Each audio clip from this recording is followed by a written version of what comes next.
We give the people what they want. Donovan Mitchell had 57 points in a loss, and the Celtics beat the 76ers, and the Raptors absolutely dominated the Nets. But we start late last night with Luka facing off against the Clippers, and it was just too much for the Mavs. Kawhi Leonard and Paul George both scored a lot of points and got clutch buckets down the stretch to beat the Mavericks. Jalen, what were your big takeaways from this late night contest? The best wing duo in the league. And for those that don't know, Anthony Davis, Giannis, they're not wings. Paul George, Kawhi Leonard, lock down defensively, get you buckets off the dribble and pick and roll actions. They can go one-on-one. They do things that you can't just draw up on the board, Jacoby. And so when those guys get going against the Mavs, it shows their depth. And it was terrific to see Kawhi hit a couple of key buckets, but don't sleep on Morris Sr.'s contribution, because I've been waiting on him to provide that level of toughness and productivity up front. And he was the guy that got under KP's skin that ultimately led to him getting ejected. Not just that, but we do have to celebrate Luka, because we know what Paul George and Kawhi Leonard are capable of. And in Luka's first playoff appearance, he scored more than anyone in the history of the NBA ever scored in their first playoff experience. And one of the things about this matchup that was so tough for him is they have PG and Kawhi, as you mentioned, two of the best wing defenders that they could put in front of him. And it really didn't matter what they put in front of him, because he just kind of figured it out. Look at that little sidestep. And even without KP in the game, he kept this team close. I was really impressed by Luka. What do you think? I love his game so much, and his pace and his demeanor, and he kills you in all phases. Like, he's not an accurate three-point shooter just yet. He's low 30s, but every time he shoots it, it seems like it's going in because he has a signature shot, his step back. And his court sense, once he gets inside the three-point line, every player's active. He could kick it out to the three-point line early or late. He could pass people open underneath the basket. He could throw the lob pass. And he finishes with both hands, and he's bigger and stronger than people give him credit for. And he initially, had some jitters, in my opinion, and got off to a slow start. He used high turnovers in that game, in particular, to start the game. But he went to the locker room, and like Maria Taylor said, he got it out of his own bag. Okay, because Luka is that phenomenal of a player. And so to watch him get going against that defensive team, Jacoby, I agree. You might be onto something when you say these guys got a chance to win a championship in the next couple of years. And I loved the way he passes. When he penetrates, it seems like no one can stay in front of him, even though he's not the quickest guy in the court. And he doesn't just make the simple pass to the corner or that initial help person. He'll sort of look that person off, get to the second rotation, then hit Steph Curry. Like, he's seeing things out there that you really shouldn't be seeing in your first playoff appearance. To just sort of run the game and run the offense the way he did was really, really impressive. However, they did lose. And, one of the factors to their loss was, as you alluded to earlier, the ejection of Kristaps Porzingis, who got 2 technical fouls. Did he deserve these technical fouls? Probably, but maybe not cumulatively. Do you know what I mean? Like, the first one, he maybe not should have gotten that one for reacting, but he certainly reacted. This one, he did not step in to sort of stop the altercation. He might have sort of made it a bit bigger of a deal. Jalen, there's a lot of backlash on the internet, on social media, and amongst the media that he should not have been ejected. How do you feel about it? Not many times I actually get to be a parent in a room. I at 47, I'm in the room with 17-year-olds, especially at JRLA, and my kids, they're a lot smarter and way more disciplined than me. But let me just tell everybody something. Kristaps Porzingis, yeah, it was soft, like Dirk tweeted. Yeah, it was petty, like LeBron and Patrick Mahomes felt. But you know what he did? He broke the rule. And when you throw an air punch in an NBA playoff game, the officials are going to call it technical every time. That's just the rule. It wasn't personal. They didn't pick on him. When you interject yourself into a situation when you already have a technical foul, you have to be conscious of that. It was an NBA classic. Hold me back. And you allowed that to let you get ejected? Jacoby, you got to stay in the game, man. Let somebody else that we don't know who their name is get into that huffing and puffing with Morris Sr. and give them a chance to take game one. Trust me, he's going to tell – he's not going to allow himself to be put in that position again and get ejected. You know, when the Clippers got into the next huddle, everyone gave Morris Sr. a pound, and we're like, good work out there. That's what you're here for. And you know that's indicative when you're Kristaps Porzingis if the other team is celebrating like that because you got sort of, you got involved into an altercation. We've been looking at these stars, these superstars with Luka and PG and Kawhi and KP and the way that they play. But one thing we always also want to point out is what Rick Carlisle's been doing with some of his press conferences. Let's just take a listen. Los Angeles, California, sparked by white police beating of a young black man, leave 34 dead, 1,032 injured, nearly 4,000 arrested, and 40 million in damage. Love what he is doing with that. And that was the last game of the evening. And now it's time to take it to the best game of the day, which was the first playoff action in the season in the bubble. And what a game it was between the Nuggets and the Jazz going back and forth. Donovan Mitchell had a great performance, but it was Jamal Murray absolutely taking over down the stretch, scoring, assisting. And remember, he just got into game action in the bubble. He looked so good. What do you see from Jamal that you like? Well, if you wanted Denver Nugget news, you come to Jalen Jacoby the last couple of seasons as we've celebrated the growth of this roster. But it mushroomed from the Joker becoming an all-NBA performer, playing alongside Jamal Murray. And he's not a volume shooter, and he's not a guy that averages 25 points a game. But if the Nuggets weren't so deep and didn't run their offense through their center as they should, he could be in a situation where he averaged 25 points a game. He could shoot the three. He's really athletic. He could turn over both shoulders, and he plays with a great pace, and he's an underrated passer. And so when he's balling like he's playing, that now ascends the Denver Nuggets and people saying, oh, they do have a dynamic duo. And then if Michael Porter plays like he was playing initially in the bubble, that, to me, is what puts them in position to probably upset one of the LA teams. But they have one of those squads, Jacoby, and you know I love their depth, that you got to start creating a pecking order at some point. Because sometimes when I'm watching them play, it's like everybody got the green light, and that's cool. But if you shorten the rotation to me and acknowledge, like, Monte Morris, he going to be getting minutes every game. Like, where you want certain guys, and Grant should be getting minutes every game. And that, to me, would allow them to really take advantage of all of the great talent that they've been able to develop on their team. Interesting. We'll see if Mike Malone does that as the playoffs move on, because it seems like the Denver Nuggets will move on. But we need to celebrate a gentleman by the name of Donovan Mitchell. He put his sneakers on and scored 57 points for a Jazz team that was missing Mike Conley out of the bubble for the birth of his son and missing Bogdanovich, who had surgery during the break. 57 points, Jalen. Why do they keep going under screens? Why do they keep doing that? I think the theme song Spider-Man does whatever a spider can. I think that's how it went. How about a guy that's 6'1", but has a 6'11" wingspan, Jacoby? That is why you go through the air and pull the basketball down and let the defender pass by, and then you still dunk it on the way down in a playoff game. And no team is better without the guys that you mentioned that are out and not playing for the Jazz. But you know, because I've been telling you this since Donovan Mitchell got in the league, you got to put the ball in his hands the entire game.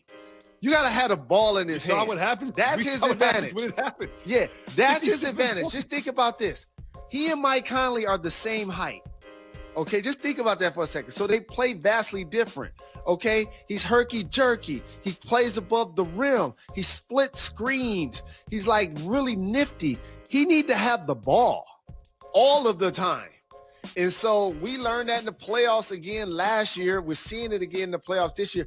57 points? 57 points. Jalen, ever since you're about 8 years old, you're told not to jump in the air and pass, but he jumps in the air and then surveys the situation while he's in the air, will pump fake one pass over here and finish another pass over there. It's just so impressive what I saw from him, but I have some bad news for Jazz fans. There's no way that they're going to win the title or even this series. And let me show you why. Because their main decision maker, their leader, Quinn Snyder, look at the pants on this dude. Those are too tight.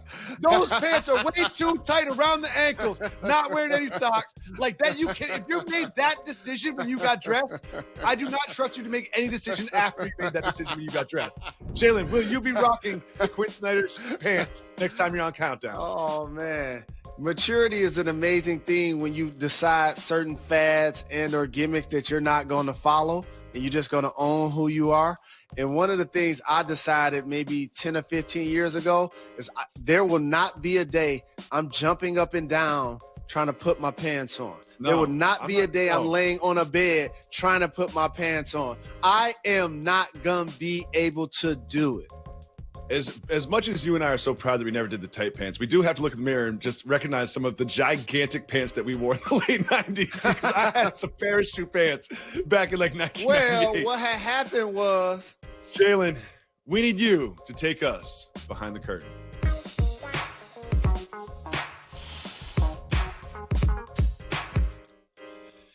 Jamal Murray, after a win, was getting some food, and because it is the Orlando bubble, things like this happen. This crazy thing out here being in the bubble. I gotta see this dude right after the game. He just dropped 57. See, Jalen, this seems fun. You know, they're having a little fun, celebrating the fact that he won 57. But how can this change playoff series? How can this change inter-player interactions and dynamics when after games you have to see them immediately? Oh, no. Oh, no. What happened? What happened? I just had a flashback. Are you okay? You okay? Las Vegas, Nevada, Palms, leaving the blackjack table, feeling amazing. The air was just bubbling with enthusiasm. And then I walk in the 9 restaurant and I order my favorite, the lobster. And then I go to the laboratory and I look to my right. There's a legend, an icon named Kobe Bean Bryant having dinner with his bride. And he looks at me and he looks at the waiter and he says, I want a martini with 81 olives. And all of the other adults in the room didn't know what he was talking about, including the waiter. And then he looks at me and says, he gets it. I understand how you feel, Jamal, in a playoff game, 57 points, and you have to see Donovan Mitchell. Like, his shoes were still smoking, Jacoby. Like, it was still 57 points. I know that him and Gobert don't get along, but not a single other teammate wants to have dinner with the dude after he dropped 57 to put the whole team on the back and put in overtime in a first. Or maybe he didn't want to be around him. Yeah, maybe he was on the phone with his agent. He's like, what do you need me to score 58? Is that what I need to do? No, I'm good. Y'all go to dinner. I'll join y'all later. For real, that's exactly what he did. The difference between Jamal Murray and you is Murray won the game, and you and the Raptors got waxed by Kobe Bean Bryant. We have so much more to get. It's time. Woo, keep it moving. Tang, woo, tang.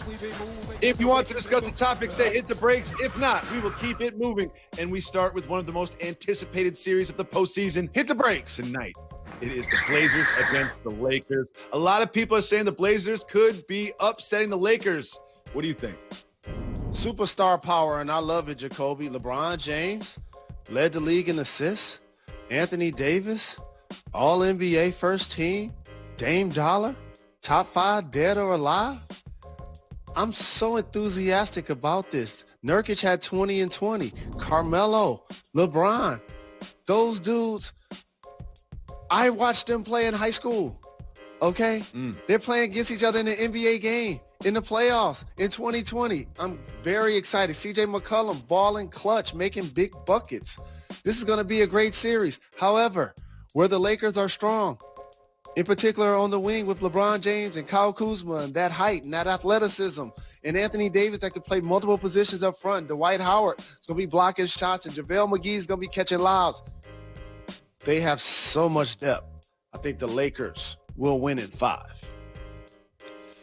It's Hard to disagree with that, but I do agree with this. It will be must-watch TV, and even if it ends in 5 games, it will be so much fun to watch for all those reasons that you gave. Another one that's going to be fun to watch for different reasons is the 4-5 matchup in the West, the Rockets and the Thunder. Keep it moving or hit the brakes.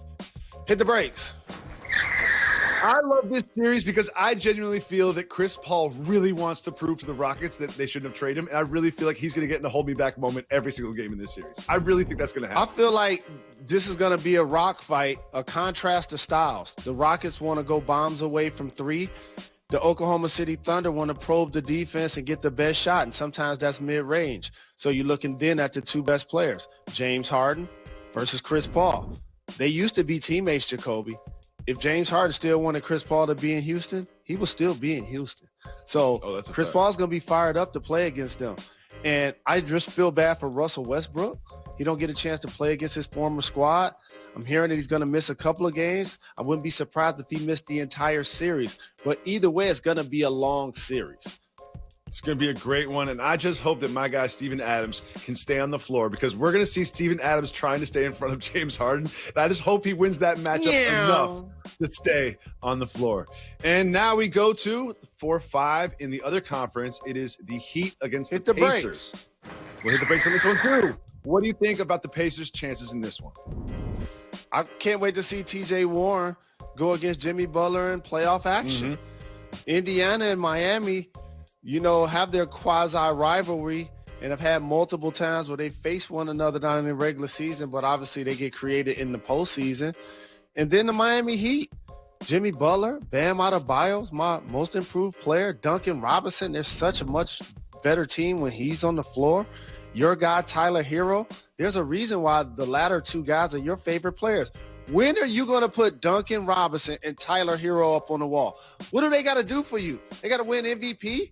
Like, they got to beat the what's Bucks going in the on? second round. They got to beat the Bucks in the second round. Okay, Jalen, that's fair. That's fair. I have an update on a potential new player joining one of your favorite teams in the NFL. Hit the brakes. Hit the brakes.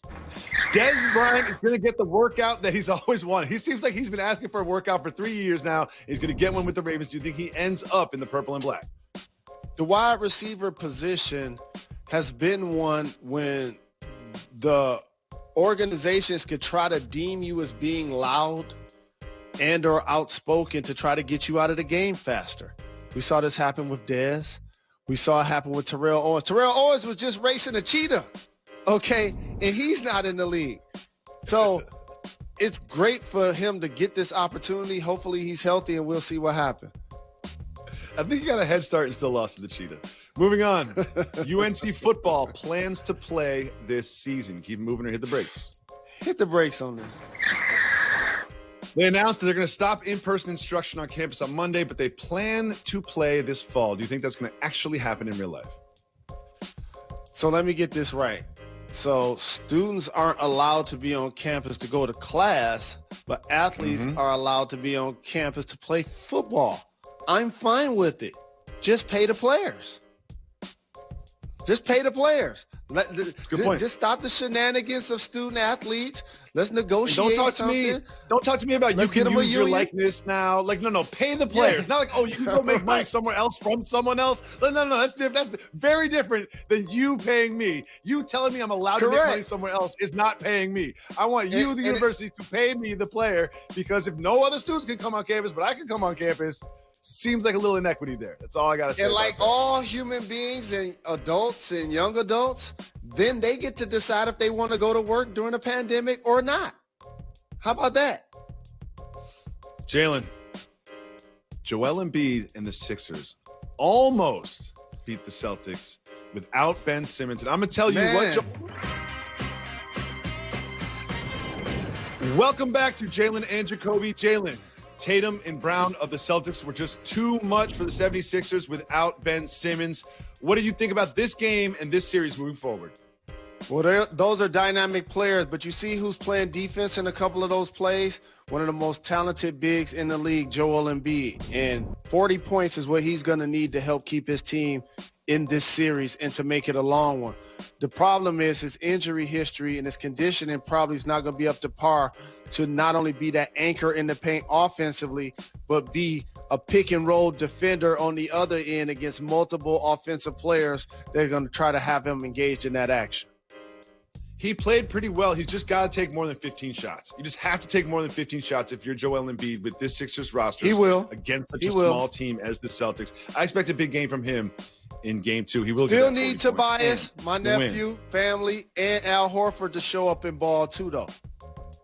Jalen, the worst game of the day yesterday was between the defending champion Raptors and the Brooklyn Nets. The Nets got waxed. They made a little bit of a game in the third quarter, but got waxed ultimately. Do you think they can win a game in this series? You know how much I love Toronto and the Raptors. And we're talking about the defending champions last on the show. You know how they're going to get their respect? Keep doing what they're doing and sweep their first-round opponent regardless of who it is. So we'll talk about Lowry. We'll talk about Van Vliet. We'll talk about Pascal Siakam. You saw Serge score over 20. They have a squad. They had a better record this year without Kawhi Leonard in the regular season than they had with him last year. They're a really good team. Stay tuned on the Raptors. They should be in the Eastern Conference Finals. Jalen, today's the anniversary of the retirement of someone who's very important to the two of us, Larry Joe Bird. Celebrate our guy Larry real quick. Legend. Oh, my goodness. First, his height. So imagine Luka Doncic a little bit taller. Imagine the Joker's rebounding as well. And his court vision was outstanding.